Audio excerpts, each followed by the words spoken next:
মাধ্যমে আমাদের প্রিয় দেশবাসীকে জানাতে চাই যে আমরা সবাই অবহিত আছি 15.5 বছরের দুঃশাসন অপশাসনের পর আগস্টের 5 তারিখ এই দেশে একটা গণ অভ্যুত্থানের মাধ্যমে পরিবর্তন এসেছে। যে পরিবর্তনকে এদেশের আপামর জনগণ অভিনন্দন জানিয়েছে। আমরা আরেকবার এই গণ অভ্যুত্থান যাদের নেতৃত্বে সংগঠিত হয়েছে, যারা জীবন দিয়েছেন, দেশে প্রবাসে যারা অংশগ্রহণ করেছেন, তাদের সকলকে দেশবাসীর পক্ষ থেকে বিশেষভাবে আমাদের দলের পক্ষ থেকে অভিনন্দন এবং কৃতজ্ঞতা জ্ঞাপন করছি। এ সময় যারা নিহত হয়েছেন, আল্লাহ তাআলার দরবারে তাদের আত্মার মাগফিরাতের জন্য দোয়া করছি। যারা আহত হয়েছেন তাদের সুচিকিৎসা নিশ্চিত করার জন্য আমরা সরকারকে আহ্বান জানিয়েছি এবং আল্লাহ তাআলার দরবারে তাদের সুস্থতা কামনা করছি। প্রিয় সাংবাদিক বন্ধুগণ, আপনারা জাতির বিবেক আর মিডিয়া জাতির দর্পণ, কিন্তু 15.5 বছর বিভিন্ন কারণে অনেকে তার বিবেক অনুযায়ী কাজ করতে পারেননি। অনেক ক্ষেত্রে বাধ্য করা হয়েছে সমাজকে বিভ্রান্ত করার জন্য, সরকারকে অবৈধ সুবিধা দেওয়ার জন্য মিথ্যা বানায়ট বিভিন্ন সংবাদ পরিবেশনের, যার সবচেয়ে ওয়ার্স্ট সাফারার বা ক্ষতিগ্রস্ত পক্ষ হচ্ছে বাংলাদেশ জামাত ইসলামী। কিন্তু আমরা অতীত নিয়ে ঘাটতে চাই না। আমরা দেশবাসীকে সাথে নিয়ে সকলের সহযোগিতায় দেশটা সামনের দিকে আগাক, সেই জায়গাটাই আমরা অবদান রাখতে চাচ্ছি। এই জন্য অতীতে যা হয়েছে আমরা পিছনে ফেলে দিলাম। তবে যারা সুনির্দিষ্ট অভিযোগে অভিযুক্ত, যারা মানুষ খুন করেছেন, গুম করেছেন, লুণ্ঠন করেছেন, দেশের সম্পদ বিদেশে পাচার করেছেন, আয়নাঘর তৈরি করেছেন, দিবারাত্র মানুষের উপর ত্রাসের রাজত্ব কায়েম করেছেন, তাদের বিচার, তাদের উপরে ন্যায় বিচার নিশ্চিত হোক, এটা আমরা দাবি করি।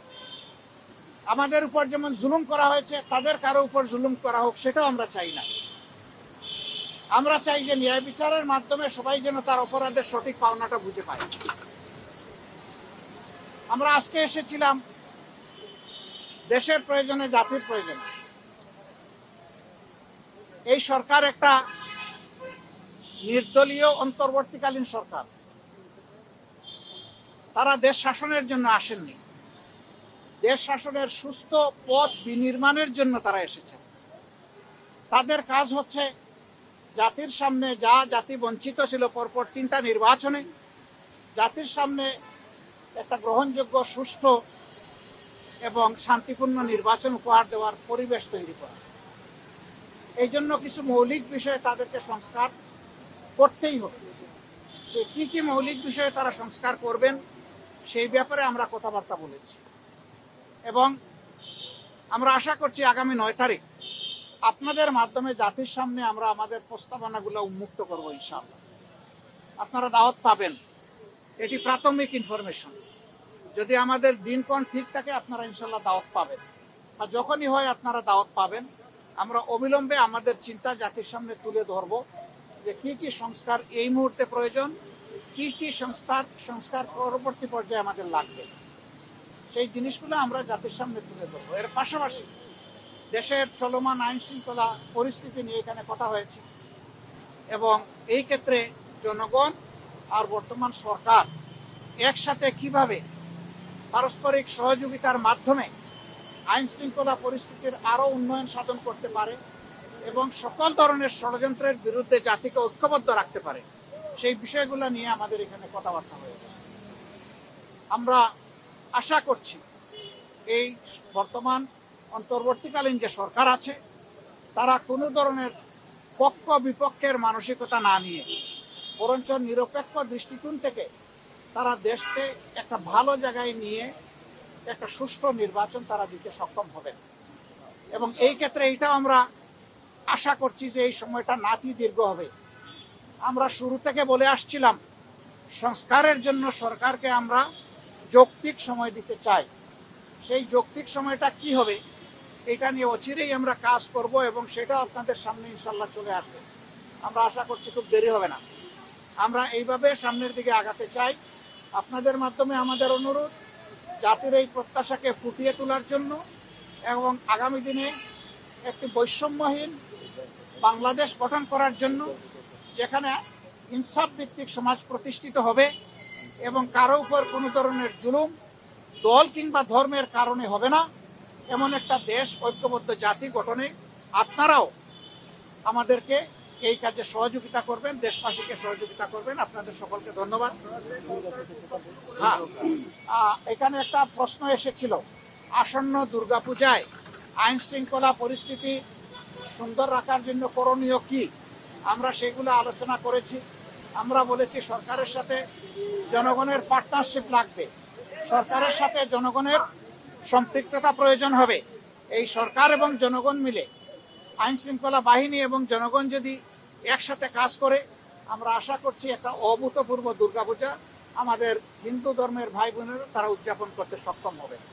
আমরা সেটা আশা করি। আপনাদের সকলকে ধন্যবাদ।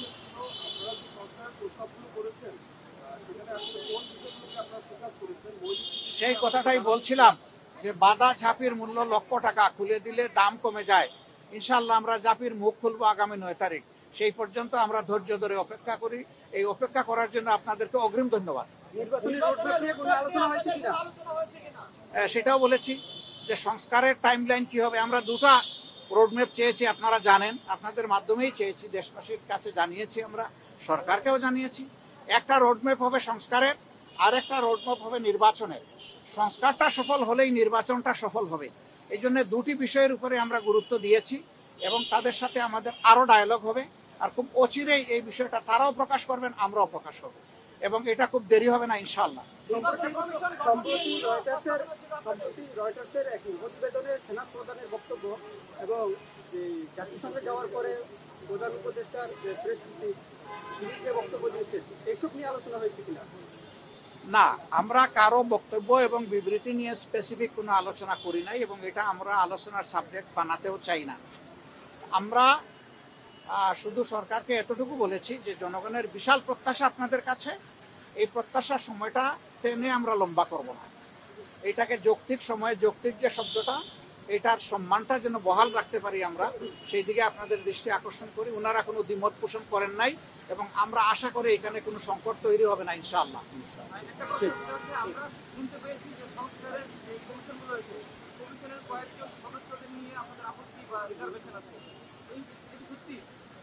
আমাদের আপত্তি বা রিজার্ভেশনের বড় কথা না। সংশ্লিষ্ট মহল থেকে কেউ যদি কনসার্ন উত্থাপন করে, এটা তাদের ব্যাপার। আমরা দলগতভাবে কোনো কনসার্ন উত্থাপন করি নাই। ভালো থাকেন। প্রশ্নোত্তরে আমরা সংস্কারকেই 1 নম্বরে গুরুত্ব দিই। প্রশ্নোত্তরের এই পর্বটা এত মজাদার যে টাঙ্গাইলের আপনার চমচমের চাইতে আরো মজাদার। আগামীর জন্য থেকে গেল। আসসালামু আলাইকুম।